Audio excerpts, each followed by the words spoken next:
Praise the Lord. Good morning. ప్రార్థన చేసుకున్నారా? ప్రతిరోజు కూడా మన రోజును ప్రార్థనతో ప్రారంభించాలి. ప్రార్థన మన ప్రతి పరిస్థితిని మారుస్తుంది.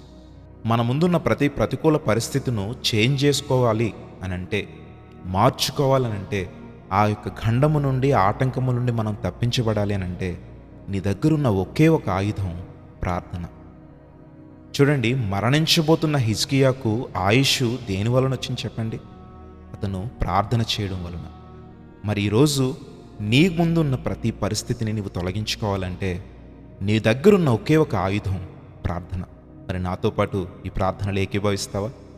సర్వశక్తిమంతుడా, మహోన్నతుడా, ప్రేమ కలిగిన మా దేవా, గొప్ప మాటలతో మమ్మల్ని బలపరిచావు. అవును తండ్రి, ఈరోజు ప్రార్థించే కృపను మాకిచ్చావు.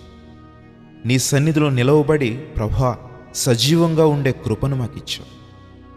నీ రెక్కల చాటున మమ్మల్ని భద్రపరిచావు, మా కుటుంబాన్ని భద్రపరిచావు.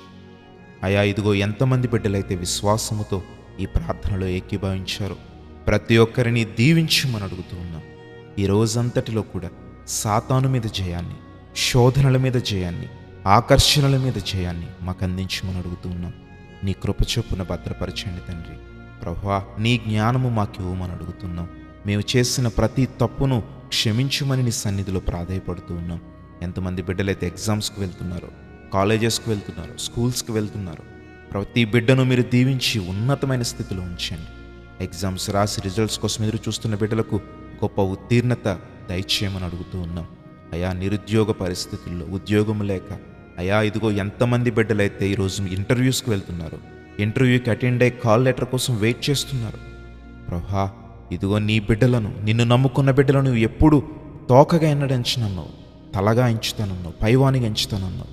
ఈరోజు వారికి ఒక గొప్ప ఉద్యోగమునిచ్చి వారిని నీ సాక్షిగా నిలవబెట్టుకోమని నీ సన్నిధిలో ప్రాధేయపడుతున్నాం.